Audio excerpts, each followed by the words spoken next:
அதிகாரம். அக்கிரமங்களினாலும் பாவங்களினாலும் மரித்தவர்களாய் இருந்த உங்களை உயிர்ப்பித்தார்.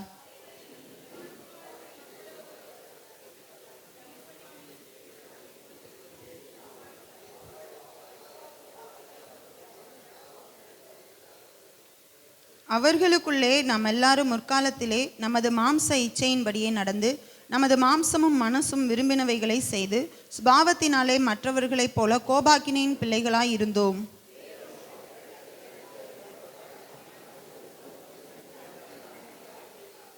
அக்கிரமங்களில் மரித்தவர்களாய் இருந்த நம்மை கிறிஸ்துவுடனே கூட உயிர்ப்பித்தார். கிருபையினாலே இரட்சிக்கப்பட்டீர்கள்.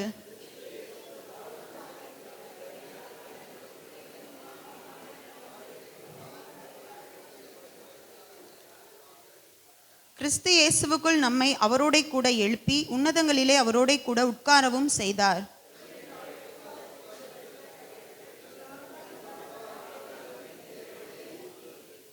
ஒருவரும் பெருமை பாராட்டாதபடிக்கு இது கிரியைகளினால் உண்டானதல்ல.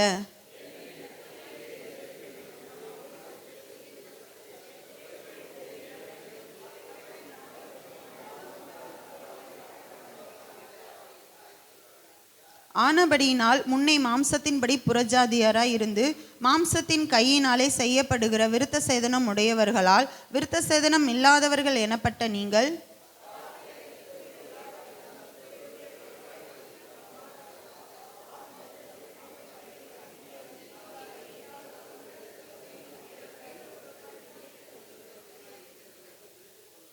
முன்னே தூரமாய் இருந்த நீங்கள் இப்பொழுது கிறிஸ்து இயேசுவுக்குள் கிறிஸ்துவின் இரத்தத்தினாலே சமீபமானீர்கள்.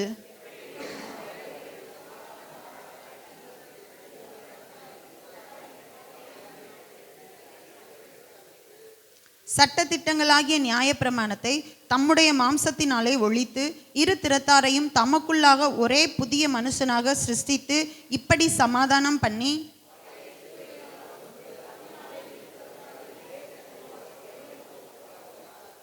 அல்லாமலும் அவர் வந்து தூரமாயிருந்த உங்களுக்கும் சமீபமாயிருந்த அவர்களுக்கும் சமாதானத்தை சுவிசேஷமாக அறிவித்தார்.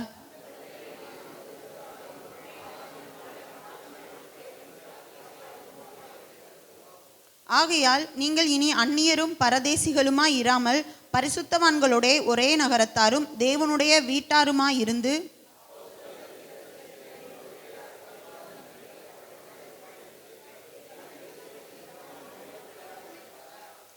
அவர் மேல் மாளிகை முழுவதும் இசைவாய் இணைக்கப்பட்டு கர்த்தருக்குள் பரிசுத்த ஆலயமாக எழும்புகிறது. எல்லாரும் சேர்ந்து வாசிப்போம்.